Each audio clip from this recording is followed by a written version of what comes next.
কোন আলেম বলেছেন ভাগে কোরবানি হবে না, কথাটা তারা ঠিক বলেননি। রাসূলুল্লাহ সাল্লাল্লাহু আলাইহি ওয়াসাল্লাম 7 জনে ভাগে কোরবানি দেওয়ার অনুমতি দিয়েছেন, সহিহ হাদিস। এখন তারা বলেন যে উনি যেহেতু সফরের ভিতরে কোরবানি দিয়েছেন, ভাগে অনুমতিটা সফরে দিয়েছেন, কাজেই নিজের বাড়িতে থাকা অবস্থায় হবে না।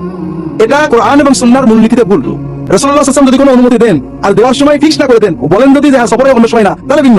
আর উনি যদি কিছু না বলে দেন, তাহলে সবার জন্য ওটা উন্মুক্ত হয়ে যায়। এজন্য ভাগে কোরবানি দেওয়ার ব্যাপারটা সহিহ হাদিসে আসছে, এবং বাড়িতে সফরে মুকিম অবস্থায় সকল অবস্থায় কোরবানি ভাগে দেওয়ার বৈধতার ব্যাপারে। কাজেই এটা নিয়ে বিতর্কটা অনাকাঙ্ক্ষিত এবং অনুচিত, হাদিসের আলোকে ঠিক না। সহিহ হাদিসের অনুমতি আছে, আমি আবার একটা শর্ত জুড়ে ওটা বন্ধ করবো, যেটা শর্ত রাসূলুল্লাহ সাল্লাল্লাহু আলাইহি ওয়াসাল্লাম বলেননি, সাহাবীরাও। 7 পরিবারের পক্ষ থেকে একটি করে কোরবানি করতে হবে এরকম কোনো হাদিস কিন্তু নেই।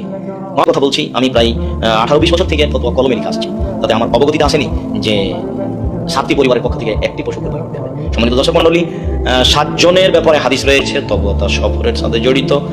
আর পরিবার ও পরিবারের মালিকের পক্ষ থেকে একটি প্রাণী কোরবানি করতে হবে, তার প্রমাণে 3টি সহিহ হাদিস মর্মে আমরা আপনাদেরকে অনুরোধ জানাচ্ছি, আপনারা সহিহ হাদিসের প্রতি আমল করো। তো টাকা বেশি থাকলে নিজের পক্ষ থেকে, পরিবারের পক্ষ থেকে কোরবানি করুন। তার চেয়ে কম থাকলে নিজের পক্ষ থেকে পরিবারের পক্ষ থেকে একটি গরু দামনা গরু কোরবানি করুন। তার চেয়ে টাকা কম থাকলে খাসি কোরবানি করুন। তার চেয়ে টাকা কম থাকলে নিজের পক্ষ থেকে, পরিবারের পক্ষ থেকে একটি ছাগি কোরবানি করুন। সেটাও যদি সম্ভব না হয় তাহলে ভেড়া কোরবানি করুন, অনেক দাম কম, অল্প পয়সার বিনিময়ে আপনারা এটা কাজ করতে পারবেন। শরীকানায় যাচ্ছেন কোরবানি করতে, একজন 2 ভাগ, একজন 3 ভাগ, 7 ভাগ, আবার কোন এলাকাতে 3 ভাগে চলছে, কোন এলাকাতে মোট 5 ভাগে চলছে। কার টাকা বৈধ, কার টাকা অবৈধ, কোনো হিসাব নিকাশ নেই। কোরবানি তালে পরিবেশ খাওয়ার উদ্দেশ্যে এভাবে কোরবানি দিচ্ছেন, বেঁচে থাকার চেষ্টা করুন, অল্প পয়সা হলেও রাসূলের পদ্ধতিতে কোরবানি করুন, এটাই ভালো।